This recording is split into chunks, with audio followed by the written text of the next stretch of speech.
Hello friends, स्वागत है आपका एक और इंटरेस्टिंग वीडियो में।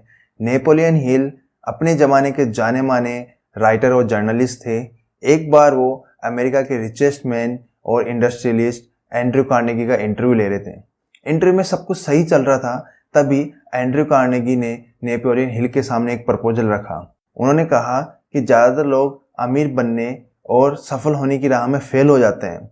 वो इसलिए होता है क्योंकि वो अपने बनाए हुए रास्तों पे चलना चाहते हैं और उन्हीं रास्तों पे सक्सेस होना चाहते हैं, लेकिन ऐसा नहीं होता है। जहाँ तक मैं जानता हूँ, अमीर बनने या सफल होने के लिए जो प्रिंसिपल्स की आवश्यकता होती है, जिन प्रिंसिपल्स को फॉलो करने की ज़रूरत होती है, वो सभी के लिए समान होते हैं। चाहे व्यक्ति पढ़ा लिखा हो, चाहे अनएजुकेटेड हो, सभी के लिए वो प्रिंसिपल समान होते हैं।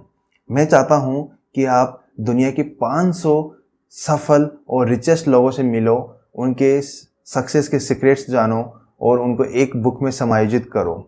उन्होंने ये भी कहा कि इस काम के लिए मैं सिर्फ आपको ट्रैवलिंग एक्सपेंसेस दे सकता हूँ। तभी नेपोलियन हिल ने कुछ सेकंड सोचा और इस प्रपोजल के लिए हाँ बोल दिया।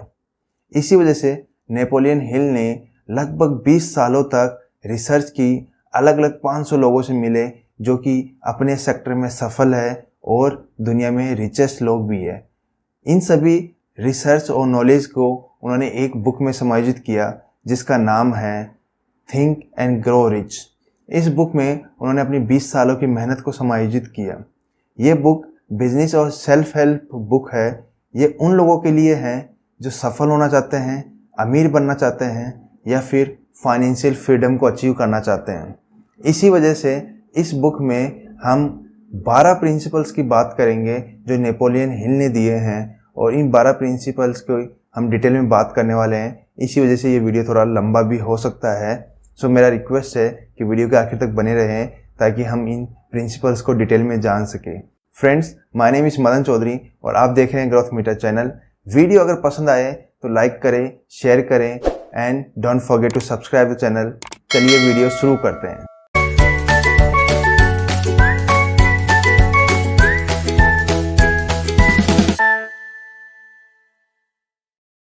पहला प्रिंसिपल है डिजायर, तीव्र इच्छा शक्ति।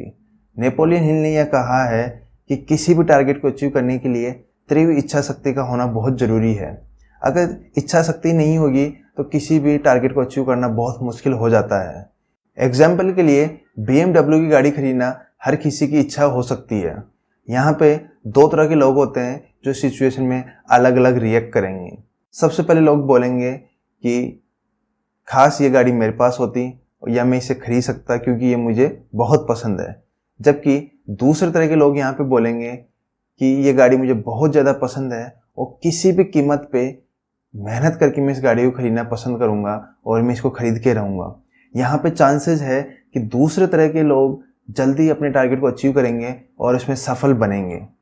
यहाँ पे नेपोलियन हिल ने एक और प्रिंसिपल दिया है, उसका नाम है मनी कॉन्शियस। मनी कॉन्शियस इसका मतलब है कि व्यक्ति हमेशा पैसा कमाने के बारे में सोचता रहता है या नए नए रास्ते को खोजता रहता है जिससे कि मैं ज़्यादा से ज़्यादा पैसे कमा सकूं। इससे होगा क्या कि व्यक्ति पूरे दिन एक ही एक चीज़ के बारे में सोचता रहेगा और वो अपने आप रास्ते ढूंढने लग जाएगा जिससे कि वो ज़्यादा से ज़्यादा पैसा कमा सके और जल्दी अमीर बन सके। इससे आपका दिमाग अमीरों की तरह सोचना भी स्टार्ट कर देगा क्योंकि आप अपने दिमाग में, अपने सबकॉन्शियस माइंड में ऑलरेडी अमीर बन चुके हो। ऑथर ने यहाँ पे 6 डिफरेंट स्टेप्स बताए हैं जिसके थ्रू व्यक्ति जल्दी फाइनेंशियल फ्रीडम को हासिल कर सकता है या जल्दी अमीर बन सकता है। इसमें नंबर 1 स्टेप है फिक्स द अमाउंट। हमें कितना पैसा चाहिए जिससे कि हम अपने ड्रीम्स को अचीव कर सकते हैं। 10 लाख, 10 करोड़, वो अमाउंट हमें फिक्स करना जरूरी है। जब तक हम खुद को नहीं बताएंगे कि मुझे इतना पैसा चाहिए, तब तक हम उस पैसे को कमा नहीं सकते। इसलिए अगर हम अपने लिए पैसा फिक्स नहीं करेंगे, अमाउंट फिक्स नहीं करेंगे, तो ये सिचुएशन वैसी ही होगी जैसे समुद्र में एक नाव बिना डेस्टिनेशन के घूमती रहती है। स्टेप 2, हम पैसा कमाने के लिए क्या क्या कर सकते हैं। हमें उन सभी तरीकों के बारे में सोचना होगा जो हम पैसा कमाने के लिए कर सकते हैं, या फिर ऐसा कहें कि हमें उन सब चीज़ों के बारे में सोचना होगा जो पैसा कमाने के लिए हम सेक्रीफाइस कर सकते हैं। कितना टाइम मैं रोज़ाना अपने काम के लिए, अपने ड्रीम्स के लिए डिवोट कर सकता हूँ, कितना मैं अपना नींद डिवोट कर सकता हूँ या सेक्रीफाइस कर सकता हूँ, कितना आराम में अपने काम के लिए डिवोट कर सकता हूँ, ये सब चीज़ें हमें, इन सब चीज़ों के बारे में हमें डिटेल में सोचना होगा। Step 3, fix the deadline. हमें ये सब पैसा या ये टारगेट कब तक अचीव करना है, इन सब चीज़ों के बारे में सोचना होगा। We need to give specific deadline to ourselves ताकि हम उस टारगेट को अचीव कर सकें। Step 4, make a plan. यहाँ पे अब हमें वो प्लान की रूपरेखा तैयार करनी होगी जिसके द्वारा हम इन सभी चीज़ों को अचीव करने के बारे में सोच रहे हैं। उन रास्तों को खोजना होगा जो हमें ये सब पैसा कमाने या फाइनेंशियल फ्रीडम को अचीव करने में हेल्प कर सकता है। याद रखिए, no plan is perfect plan. जैसे ही आपको कोई प्लान बनता है तुरंत इस पर काम करना स्टार्ट कर दीजिए जिससे कि आप अपने टारगेट को टाइमली अचीव कर सकें। Step 5, make a full proof plan. अपने प्लान को फुल प्रूफ बनाने के लिए आप उसे कहीं पे लिख सकते हैं जिससे कि आप दिन में उसे बार बार देख सकें। इससे होगा क्या कि अगर किसी भी प्लान में आप फेल भी हो जाते हैं तो आप अपने आप को रेडी रखें ताकि आप दूसरे प्लान पे हाथों हाथ काम करना स्टार्ट कर दें। Number 6 step, repeat the statement at least twice in a day. जो ऊपर मैंने कहा है कि हमें अपने प्लान को फुल प्रूफ बनाने के लिए उसको कहीं पे लिख के रखना चाहिए, उसी प्लान को दिन में एटलीस्ट 2 बार हमें रिपीट करना है ताकि वो हमारे सबकॉन्शियस माइंड में जा सके और उसके अकॉर्डिंग हम बार बार वैसा ही सोचना स्टार्ट कर सके और सबकॉन्शियस माइंड उसको ऑटोमेटिकली एक्सेप्ट कर ले। सेकंड प्रिंसिपल है फेथ, यानी भरोसा और विश्वास।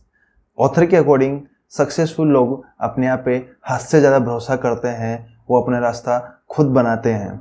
जहाँ पे भरोसा, विश्वास और पॉजिटिव थिंकिंग होती है वहाँ पे चीज़ें अपने आप पास आने स्टार्ट हो जाती है जो हम सभी लाइफ में चाहते हैं। देखा जाए तो बैड लक और बदकिस्मती जैसी कोई चीज़ नहीं होती है, क्योंकि मायने ये रखता है कि हम किन चीज़ों में विश्वास रखते हैं, किन चीज़ों में बिलीव रखते हैं। अगर कोई व्यक्ति ये मान ले कि मैं गरीब हूँ और मैं अपनी सिचुएशन को चेंज नहीं कर सकता, तो ये गारंटी है कि उसने अपनी बदकिस्मती खुद लिखी है और वो अपनी सिचुएशन को कभी भी चेंज नहीं कर पाएगा। यहाँ पर ऑथर बोलता है कि मनी कॉन्शियस बनने के लिए आपको खुद पे भरोसा रखना ज़रूरी है और आपके सबकॉन्शियस माइंड को हमेशा वही सोचना चाहिए, वैसी उन्हीं चीज़ों के बारे में विचार करने चाहिए जैसा आप बनना चाहते हैं। थर्ड प्रिंसिपल, ऑटो सजेशन यानी आत्म सुझाव। ऑथर के अकॉर्डिंग हमारा दिमाग एक उपजाऊ ज़मीन है जहाँ पे अगर हम अच्छे विचारों के बीज नहीं डालेंगे तो वहाँ पे घास फूस उगना स्टार्ट हो जाएंगे, यानी कि नेगेटिव विचार आना स्टार्ट हो जाएंगे। ऑथर बोलता है कि हम इतने काबिल है कि अपने सबकॉन्शियस माइंड में आने वाले विचारों को कंट्रोल कर सकते हैं। जैसा हम लाइफ में बनना चाहते हैं वैसे ही विचारों को अपने दिमाग में बार बार रिपीट करना चाहिए। इसी चाहत को हमें आदत बना लेनी चाहिए और यही आदत हमें आगे चल के इनफ अपॉर्चुनिटीज़ देगी, ऐसी नई नई अपॉर्चुनिटीज़ देगी जिससे कि अपने लक्ष्य को ईजिली प्राप्त कर सकते हैं। सबकॉन्शियस माइंड में अपने लक्ष्य का प्लान ऑलरेडी अवेलेबल होता है, बस उसे ऑटो सजेशन के द्वारा बार बार रिपीट करते रहे जिससे कि जब भी आपको ज़रूरत पड़े वो आपको अपने आप गाइड करता रहे, अपने आप हेल्प प्रोवाइड करवाता रहे। इस जर्नी में ये मान के चलिए कि हमें बिना मेहनत के कुछ भी नहीं मिलने वाला है, हार नहीं माननी है, ना ही रुकना है और हार्ड वर्क के द्वारा ही हम अपने लक्ष्य को प्राप्त कर सकते हैं। Principle number 4, specialised knowledge. Henry Ford के पास कोई फॉर्मल एजुकेशन नहीं थी, लेकिन उनको अपने सेक्टर की अच्छी खासी नॉलेज थी जिससे कि वो अपने देश के सबसे अमीर इंसान बन सके। वर्ल्ड वार के दिनों में हेनरी फोर्ड ने शिकागो के न्यूज़पेपर पे मानहानि का दावा किया था। वो इसलिए क्योंकि न्यूज़पेपर उनको इग्नोरेंट पैसिफिस्ट साबित करने में तुला हुआ था। अदालत में हेनरी फोर्ड से सैकड़ों क्वेश्चंस पूछे गए वकीलों के द्वारा, उनको बार बार परेशान किया गया जिससे कि वो इग्नोरेंट पैसिफिस्ट साबित हो सके। तभी हेनरी फोर्ड ने उनसे कहा कि मैं इन सभी सवालों के जवाब देने के लिए अपने एडमिन को बुलाना चाहता हूँ। उन्होंने कहा कि जब मैं पढ़े लिखे लोगों को काम पे रख सकता हूँ, उनसे वो हमेशा अवेलेबल रहते हैं मेरे सवालों का जवाब देने के लिए और ये सब इन्फॉर्मेशन मुझे बताते रहते हैं, तो मुझे क्या ज़रूरत है इस सब नॉलेज को अपने दिमाग में स्टोर करने की। इसका मतलब है कि हेनरी फोर्ड को इन सवालों का जवाब पता नहीं था, लेकिन उनको बस अपने काम की अच्छी खासी नॉलेज थी, वो इसमें स्पेशलिस्ट थे। यहाँ पे ऑथर ये कहना चाहता है कि ज़रूरी नहीं है कि आप पढ़े लिखे हो, ज़रूरी नहीं है कि आपके पास फॉर्मल एजुकेशन हो, लेकिन आपको किसी पर्टिकुलर क्षेत्र में एक स्पेशलाइज्ड नॉलेज होना बहुत ज़रूरी है जिससे कि आप अपनी सेवाएं लोगों को देख सकें। अगर आपको अपनी स्पेशलाइज्ड नॉलेज किसी क्षेत्र में डेवलप करनी है तो आप शॉर्ट ड्यूरेशन कोर्सेज भी कर सकते हैं और बार बार अपनी नॉलेज को रिफ्रेश करना भी बहुत ज़रूरी है, जिससे कि हम टाइम पे अपने आप को अपडेट रख सकें। प्रिंसिपल नंबर 5, इमेजिनेशन यानी कल्पना शक्ति। ऑथर के अकॉर्डिंग व्यक्ति अपने कल्पना शक्ति से बहुत कुछ बना सकता है। यहाँ पे 2 तरह की कल्पना शक्ति की बात की गई है। नंबर 1, सिंथेटिक कल्पना शक्ति, जिसमें एक व्यक्ति अपनी old knowledge, information, ideas, plan आदि को रिफॉर्म करके नए कॉम्बिनेशन में प्रस्तुत करता है। वहीं सेकंड तरह की होती है क्रिएटिव इमेजिनेशन, जहाँ पे व्यक्ति अपने नए नए आइडियाज़ को सोचता रहता है, जिससे कि अपने लॉन्ग टर्म के गोल्स को अचीव कर सके। यहाँ पे ऑथर ये बोलना चाहता है कि हमें अपने टारगेट्स को अचीव करने के लिए नए नए आइडियाज़ को सोचते रहना चाहिए, जिससे कि वो हमें अपने टारगेट्स को अचीव करने में हेल्प कर सके। 6th प्रिंसिपल, केवल डिजायर और इमेजिनेशन से कोई भी लक्ष्य हासिल नहीं होता है। उसके लिए डिजायर और इमेजिनेशन को एक्शन के रूप में धरातल पे लाना होता है, धरातल पे इम्प्लीमेंट करना होता है, जिससे कि लक्ष्य अचीव किया जा सके। जब भी हम कोई प्लान बनाते हैं और उसको इम्प्लीमेंट करते हैं तो हमें शॉर्ट टर्म और टेम्परेरी फेलियर को फेस करना होता है। तब हमें मान लेना चाहिए कि हमारे प्लान में कुछ ना कुछ कमी रह गई थी, जिसकी वजह से हम फेल हो गए और अपने टारगेट को अचीव नहीं कर पाए। यहाँ पे उससे ओवरकम करने के लिए हमें अपने एक्सपीरियंस के बेसिस पे एग्जिस्टिंग प्लान में कुछ छोटे छोटे चेंजेस करने चाहिए और उसके बाद हमें एक नया प्लान एग्जीक्यूट करना चाहिए, जिससे कि हम अपने टारगेट को अचीव कर सकें। और इसके लिए हमें कुछ लोगों को भी अपने साथ जोड़ना पड़ेगा जो एक सिमिलर तरह की सोच रखते हैं और हमें टारगेट को अचीव करने में हेल्प कर सके। यहाँ पे ऑथर बोलता है कि जो हारता है वो कभी नहीं जीतता है और जो जीतता है वो कभी हार नहीं मानता है। हारे हुए लोगों में हमेशा जुनून की कमी होती है। फेलियर के लिए थॉमस एडिसन से बेस्ट एग्जाम्पल कोई नहीं हो सकता, जिन्होंने 10,000 से ज़्यादा बार भी फेल होके हमारे लिए एक बल्ब का इन्वेंशन करने में वो सफल हुए। 7th principle, decision making.